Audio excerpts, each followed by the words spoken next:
Benedict, ano-ano ang mga nadiskubre ni na Secretary Dizon at Mayor Magalong sa flood control project dyan sa Bawang, La Union?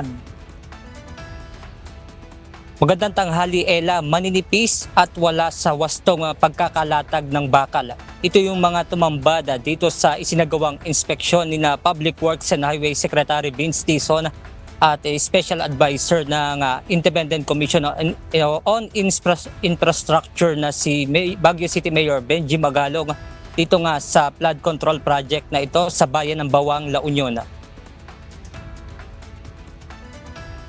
Dismayado si Department of Public Works and Highway Secretary Dizon at Mayor Magalong na mag-inspeksyon sa flood control project sa Barangay Kalimbaya at Barangay Akaw sa bayan ng Bawang, La Union. Tinatayang nasa 12 mm lang kasi ng rebar o bakal na sumusuporta sa istruktura ang nakita nila na nakalagay sa nakatayong flood control project. Sobrang substandard. Tapos nakalagay completed na as of March 16. It's the same story everywhere.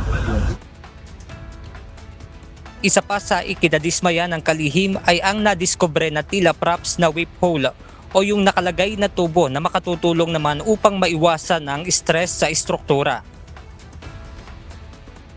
Dapat yung mga whip hole na yan, ang tawag nila, 2 meters. So dapat ang haba niyan hanggang dito. Pumapasok yan dito, yung tubo niya. Eh nakita niyo naman, halos pinatong lang. Pinatong lang talaga. No, at hindi tayo magtataka kung yung ibang mga tubong nakikita niyong nakausli, ganun din.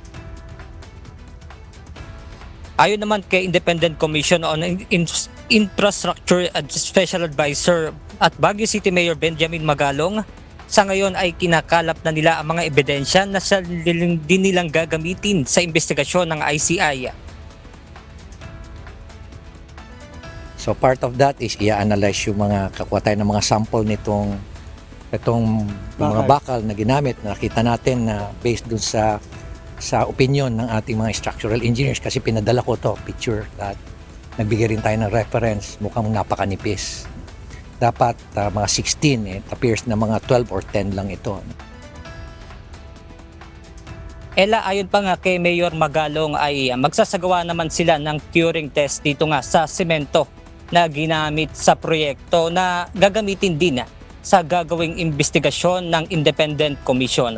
At yan muna ang ating update mula sa bayan ng Bawang, La Union. Balik sa inyo dyan, Ella. Maraming salamat, Benedict Samson.